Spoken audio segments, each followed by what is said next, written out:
तीन टकली बहुएं। शांति की आदत थी, वो सभी का बहुत मजाक उड़ाती। एक दिन उसके दरवाजे एक साधु बाबा आते हैं जिनके बाल लंबे लंबे होते हैं। बेटी, बाबा भूखा है, कुछ खाने को दे दे। हाँ बाबा आई, खाने को तो बनाया है लेकिन अपने लिए, आपके लिए तो ये ब्रेड है, ले लो। बेटी, बाबा रोटी खाना चाहता है। वो क्या है ना, सुबह से भिक्षा नहीं मिली, 2 रोटी तो बना दे। हाँ हाँ जरूर बना देती, ससुर है ना आप मेरे। वैसे बाबा, बालों में कौन सा तेल लगाते हैं जो इतने लंबे काले और घने बाल हैं? पहले राज बताओ, फिर मैं रोटी बनाती हूँ। बाबा को शांति की बात पर गुस्सा आ जाता है। तू बाबा का मजाक उड़ा रही है? जा, मैं तुझे श्राप देता हूं कि तू गंजी हो जाएगी। शांति बाबा की बात पर जोर जोर से हंसती है। श्राप? अरे श्राप तो ऐसे बोल रहे हैं जैसे भगवान हो। अरे इतनी ही बात पूरी हो जाती है तो भूखे क्यों घूमते हो? रोटी मांग लिया करो ना। मूर्ख लड़की, तू तो मजाक उड़ाने से बाज ही नहीं आ रही। मैं तुझे और श्राप देता हूं कि तेरे घर में जो भी औरत आएगी सब गंजी हो जाएगी।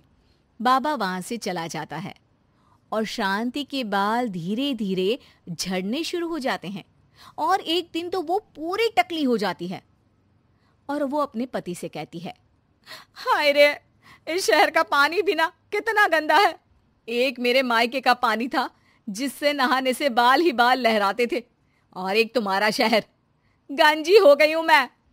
अरे पर मैं ठीक हूं, मेरे 3 लड़कों के बाल ठीक है, एक तेरे ही बाल कैसे चलेगा? बात तो कोई और लगती है। लेकिन शांति को जरा सा भी बाबा का श्राप याद नहीं होता। खैर, दिन बीतते हैं, शांति को विग लगाने की जरूरत पड़ जाती है और एक बार पड़ोसन आती है। अरे शांति, तेरे ना तो सास घर में ना ससुर, क्यों सारा दिन सर ढकी रहती है? इतनी संस्कारी तो तू है नहीं। हाँ, अरे क्या बताऊं, पूरे बाल झड़ गए, टकली हो गई हूं मैं, टकली।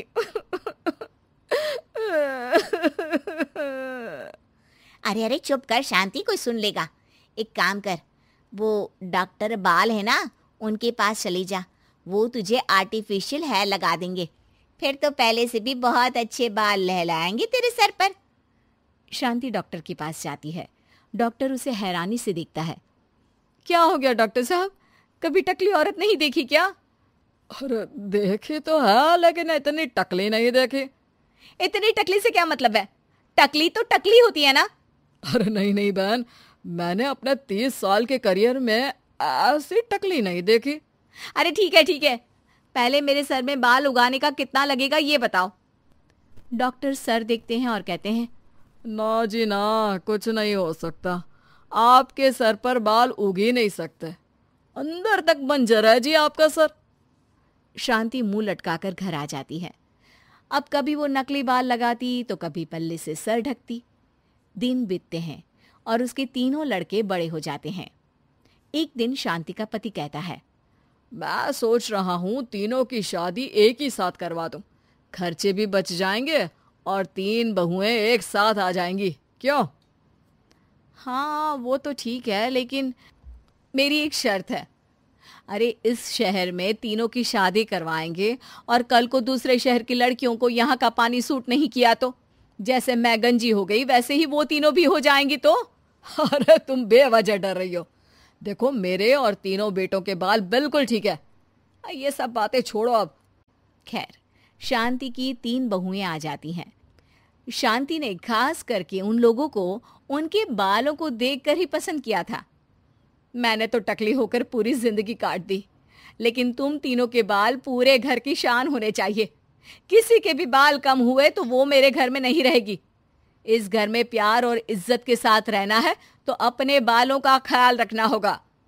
बड़ी बहू कहती है, जी माँ जी, आप चिंता ना करें, मेरे बाल तो इतने बेशर्म हैं कि मैं आज गंजी हो जाऊं तो कल ही बढ़कर घुटने तक आ जाएंगे।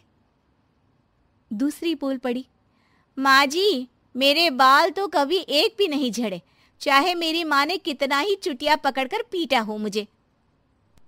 अरे माँ जी, मेरी तो दादी के बाल आज भी ऐसे हैं।